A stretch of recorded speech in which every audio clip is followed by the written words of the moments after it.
sommes toujours au Festival du Livre de Moinsartou et nous continuons nos rencontres que nous avons faites tout au long de cette journée. Et ce soir avec Pierre Fabre. Pierre Fabre, vous êtes représentant régional de l'association Terre de Liens. Terre de Liens, c'est une association qui s'est créée, vous allez nous le rappeler, mais en tout cas pour agir sur l'enjeu que représentent les terres agricoles, que l'enjeu représente le foncier. Aujourd'hui, on parle beaucoup d'alimentation, d'autonomie alimentaire, on parle beaucoup de culture bio, de nécessité de produire autrement, mais pour produire autrement, il faut d'abord produire, et pour produire, il faut avoir de la terre quand on parle d'agriculture, et c'est la question qui préoccupe le plus l'association Terre de Liens. Effectivement, l'association Terre de Liens, on a l'habitude de dire entre nous son fonds de commerce, mais c'est vraiment pas un commerce, c'est le devenir des terres agricoles. Parce qu'aujourd'hui, on fait un constat, et nous ne sommes pas les seuls, effectivement, dans la société d'aujourd'hui, les terres agricoles disparaissent à une vitesse grand V, et il y a une forme d'urgence aujourd'hui à se pencher sur ce problème-là, et de se pencher pas seulement avec les outils traditionnels de l'agriculture, mais de penser à partir du regard du citoyen. Et aujourd'hui, pour nous, Terre de Liens, un enjeu majeur, c'est comment le citoyen intègre cette réflexion, prend toute sa place dans la réflexion et vient porter son analyse et en même temps aussi ses finances pour extraire le foncier agricole de la spéculation et permettre à des porteurs de projets, des jeunes agriculteurs, à pouvoir s'installer dans des conditions un peu plus faciles et un peu plus honnêtes aujourd'hui. Dans le système actuel, lorsqu'on n'est pas du milieu agricole, donc on n'a pas de terre, et le fait de vouloir s'installer et en même temps de vouloir devenir propriétaire, acquérir des terres, c'est un coût énorme qui dissuade beaucoup de monde. Et donc Terre de Liens aujourd'hui, dans sa démarche, c'est comment faire des acquisitions foncières, sortir le foncier de la spéculation, le porter sur le long terme et le mettre à disposition des agriculteurs qui ont des projets et qui sont en attente de développer leur savoir et leurs connaissances et en attente aussi de porter une réponse aux citoyens qui sont autour d'eux en termes de produits de proximité, de produits de qualité à travers l'agriculture biologique. Et aussi, Terre de Liens se penche aussi sur un aspect qui aujourd'hui est peu pris en compte, mais c'est la place de l'agriculture dans l'aménagement du territoire. Je pense que là, c'est une réflexion très importante parce que, au vu de ce qui se passe, nous, surtout en région PACA, l'agriculture est de plus en plus étiolée près des cités, près de la ville, près des zones urbanisées.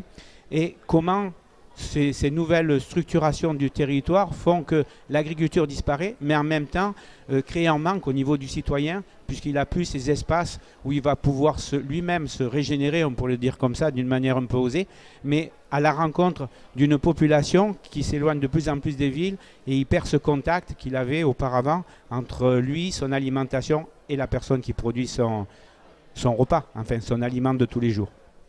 Donc pour en revenir à une gestion plus saine, peut-être de nos alimentations, de nos manières de vivre en général et en particulier dans le milieu urbain, c'est vraiment une manière de rapprocher l'urbain du rural qui serait nécessaire par un aménagement foncier. Disons que pour nous, l'agriculture a sa place dans tous les secteurs, dans tous les territoires, aussi bien en milieu urbain qu'en milieu périurbain et en milieu rural. Et aujourd'hui, l'enjeu, c'est de maintenir des zones agricoles dans le périurbain.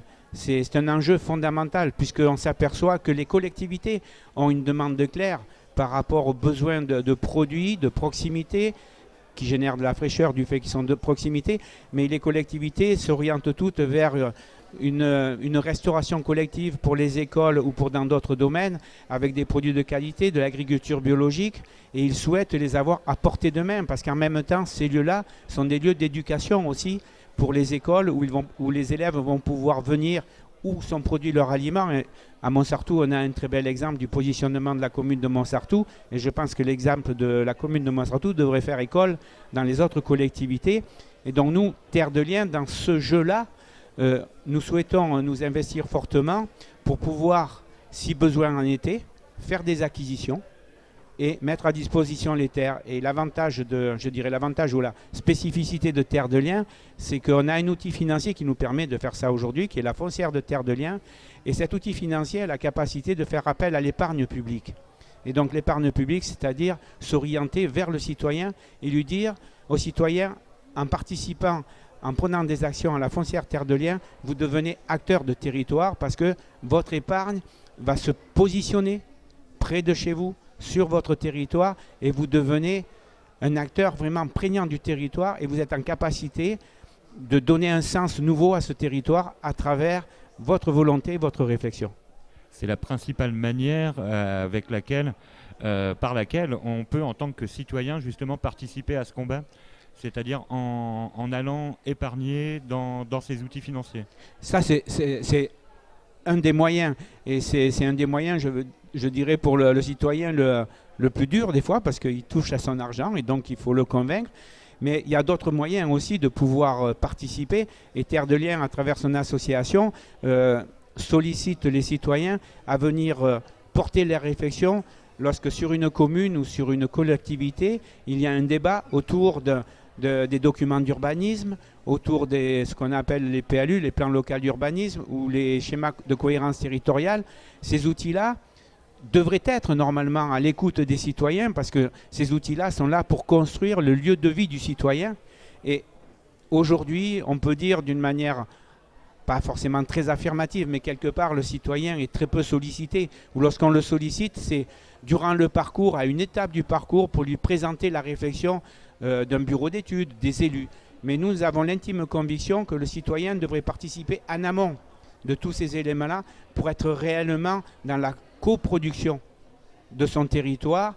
Et donc nous privilégions une approche plutôt participative du citoyen qui va intégrer le citoyen dès le départ du débat et écouter le citoyen, écouter ses attentes et en même temps ses arguments, parce que le citoyen n'est pas seulement un demandeur de produits finis, mais il a des arguments à mettre en avant aussi pour expliciter pourquoi il veut le territoire à cette image-là. Et en cela, Terre de Liens se fait la voix de ces citoyens quand ils se réunissent. Et vous avez un poids justement vers les décisions politiques ? Disons que Terre de Liens, à la première partie de votre question, ne se fait pas la voix. Terre de Liens souhaite que les citoyens portent eux-mêmes leur voix dans le débat, dans ces outils-là. Et donc l'association a pour vocation à aider les citoyens à comprendre ce que c'est ces nouveaux documents d'urbanisme, à les éplucher et lui donner les outils, la caisse à outils aux citoyens qui va lui permettre de pouvoir rentrer en communication avec les bureaux d'études, avec les chargés de mission des collectivités, avec les élus et leur dire dans tel atelier, nous participons et nous portons cette analyse et nous avons cet objectif. Et il faut que vous l'entendiez. Après, Terre de Liens, en tant qu'outil, structure, l'association Terre de Liens, je dirais, commence aujourd'hui à être entendue. Et le plus bel exemple, c'est ce qui se passe aujourd'hui sur la communauté d'Aubagne, où Terre de Liens, en partenariat avec la communauté d'Aubagne, finalise tout un travail d'écriture de charte avec d'autres partenaires par l'acquisition d'un foncier ensemble, Terre de Liens et la collectivité d'Aubagne, pour installer un agriculteur. Donc là, le dialogue est ouvert, mais pas seulement avec la collectivité d'Aubagne, avec les autres acteurs du territoire, la chambre d'agriculture, la SAFER, qui est l'outil qui a pour vocation à faire un contrôle du suivi de l'évolution du foncier, avec le syndicalisme agricole, avec les outils techniques de développement de l'agriculture. Et donc là, on a ce partenariat riche qui nous permet aujourd'hui d'être reconnu comme un partenaire à part entière sur la réflexion sur le foncier agricole, et un partenaire un peu privilégié, puisque quelque part, il a une capacité financière à un moment donné à pouvoir intervenir et faire l'acquisition. Donc, et voilà, et cette capacité financière, pour en revenir là, j'ai envie d'aider à cette problématique. Comment ça se passe ? C'est de l'épargne, c'est du don, voilà. Donc Terre de Liens, pour faire très simple au niveau, on est organisé avec moi je dis trois outils, mais il y en a qui n'aiment pas bien ce terme d'outils, trois structures. Une structure associative qui j'ai essayé d'expliquer ce qu'elle faisait, quel était son rôle. Un premier outil financier qui est donc la foncière de Terre de Liens, qui elle est une société à commandite par action, c'est-à-dire c'est une société qui a la capacité de lever des fonds auprès des citoyens, mais sous forme d'épargne. Et j'insiste bien sur le mot épargne, c'est-à-dire que le citoyen, c'est comme à la caisse d'épargne, il vient, il dépose son argent, la structure fait des acquisitions, met le bien à disposition, et lorsque le citoyen a besoin de son argent, il revient à la structure et il récupère son argent. Donc c'est vraiment une épargne. L'avantage, le mode de fonctionnement de cet outil-là, c'est que son épargne n'est pas rémunérée en tant qu'action, mais il a une forme de rémunération qui vient en déduction de ses impôts, qui représente qui représente 18% de la somme placée. Si la somme reste placée 5 ans, c'est la condition sine qua non. Et après, on a un troisième outil qui est la Fondation de Terre de Liens, qui, elle, a pour vocation à recevoir des dons, qu'ils soient en espèces ou en nature. Et les dons en espèces sont là pour faire des acquisitions foncières aussi. Et les dons en nature, ce sont donc des fermes que des propriétaires ne veulent pas voir au moment de leur départ de la terre, ne veulent pas voir dévoyer, qui souhaitent de toute leur âme, de tout leur cœur, que ces terres restent agricoles sur le long terme. Et donc, n'ayant pas trouvé d'autres solutions, font un don à la Fondation qui, elle, va gérer ce don d'une manière riche et intelligente en gardant le don à vocation agricole et en trouvant des personnes qui vont s'installer sur ces territoires, sur ces fermes. Très bien, et donc vous êtes en capacité d'acheter des terrains.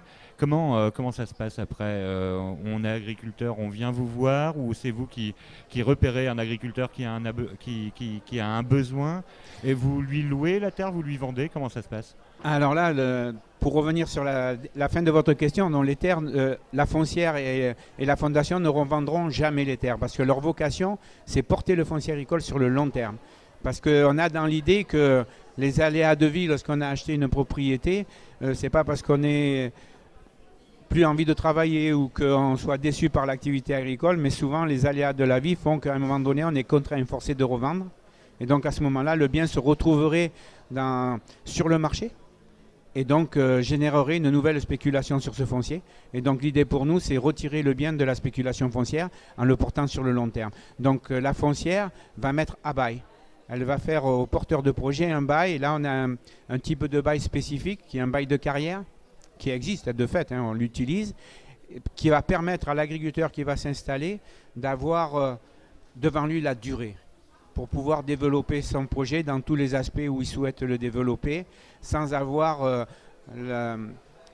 l'épée de Damoclès sur la tête de se dire, bon, est-ce que dans 2 ans je serai encore là ou dans 3 ans je serai encore là. Là, il a une sécurité sur la durée, un bail de carrière, c'est-à-dire qu'il va pouvoir utiliser le bien qui est remis à disposition jusqu'à la retraite s'il le souhaite. Donc pour lui, il a un champ d'action très, très long qui lui permet de sécuriser son activité. Et on a un bail spécifique et on appelle un bail environnemental qui lui donne un cadrage entre le propriétaire, donc la foncière, et le bailleur d'une projection dans une agriculture alternative, qu'elle soit biologique ou biodynamique, et avec aussi un cadre de réflexion sur la qualité des sols, sur la qualité de l'eau, sur la qualité des produits qui vont être produits sur ce terrain-là. Et donc c'est un bail qui incite à la réflexion, qui incite à avancer et qui incite à être dynamique dans son action d'agriculteur. Vous déterminez comment vos terrains d'action? Où intervenez-vous et pourquoi? Comment? Il y a plusieurs entrées souvent, mais souvent la première entrée, c'est le porteur de projet qui nous présente son projet et des terres agricoles potentielles, un foncier agricole potentiel. Et donc ça, c'est une manière d'entrer. Après, une autre manière, c'est par rapport à un enjeu sur un foncier. On est interpellé par une collectivité qui nous dit, voilà, là, il y a un enjeu fort sur ce foncier. Nous, on a une capacité qui est celle qu'elle est. On a d'autres secteurs aussi à soutenir, l'artisanat, tout ça. Donc, est-ce que vous serez susceptible de venir nous appuyer, nous porter main forte pour qu'on puisse finaliser? Parce que notre projet agricole, il est sur le long terme. On veut maintenir des terres agricoles et donc, à 2, on sera plus fort pour le faire. Donc ça, c'est un cas de figure. Après, on a d'autres cas de figure qui sont en train de se préfigurer aujourd'hui avec le phénomène des compensations. Dans le sens où lorsque une entreprise va s'installer, elle va quelque part dégrader un peu l'environnement sur un domaine ou sur un autre. Et on va demander à cette structure de compenser cette dégradation en achetant du foncier et en mettant en œuvre sur ce foncier qu'elle acquiert l'équilibre entre ce qui est détruit et ce qui est à mettre en œuvre. Et donc là, on a une capacité à intervenir parce que nous, ce qu'on souhaiterait, c'est qu'une entreprise où il y a nécessité de faire de la compensation, elle ne reste pas propriétaire sur le long terme. Parce qu'à la fin de la compensation, étant propriétaire, elle va pouvoir spéculer sur ce bien. Et donc nous, on souhaiterait que si c'est un bien à vocation agricole, il puisse être mis en donation à la fondation pour que la fondation, après, puisse perpétuer l'activité agricole sur le foncier. Alors peut-être une dernière question. On est à Montsertou ici, c'est une région particulière. Il y en a d'autres en France, mais le foncier, ce sont des prix inabordables. Est-ce que c'est aussi facile dans des endroits comme ici? Est-ce que vous avez des réussites concrètes, hein, justement? Ben, oui, des réussites concrètes, on en a, puisque là, avec l'acquisition qu'on fait avec la collectivité d'Aubagne, l'acte d'achat va être signé à la fin du mois d'octobre. C'est la SAFER donc, qui a porté ce bien pendant 1 an pour nous permettre de pouvoir trouver les fonds. Et voilà, donc en 1 an, on est arrivé à quasiment lever les fonds nécessaires pour l'acquisition. Donc, des opérations concrètes en région PACA, on en est à la 5e là, alors que l'association n'a que 3 ans d'âge. Et donc, c'est vrai que c'est une goutte d'eau dans un océan, mais en même temps, ça veut dire qu'en 3 ans, l'association Terre de Liens est arrivée à lever en région PACA 1,5 million d'euros pour faire des acquisitions foncières. Très joli. Et il faut rappeler aussi que Terre de Liens n'existe pas qu'en PACA. C'est né en Rhône-Alpes, je crois, dans la Drôme. Dans toutes les régions de France, il y a un Terre de Liens. Et il y en a partout. Donc c'est une action qui n'est pas petite pour l'instant et qu'il faut absolument rejoindre parce que je crois que l'avenir de nos villes et de nos campagnes se joue là. Voilà. Merci beaucoup Pierre Fabre. Bon, juste un dernier point aussi, parce qu'effectivement, on est très fort pour lever des fonds pour des acquisitions, mais là où on est un peu moins bon, c'est pour faire des adhésions pour l'association régionale. Donc, je vous sollicite pour venir passer au stand et adhérer à l'association Terre de Liens. C'est très important. Terre de Liens, adhérer, épargner, donner. Merci encore. Merci beaucoup.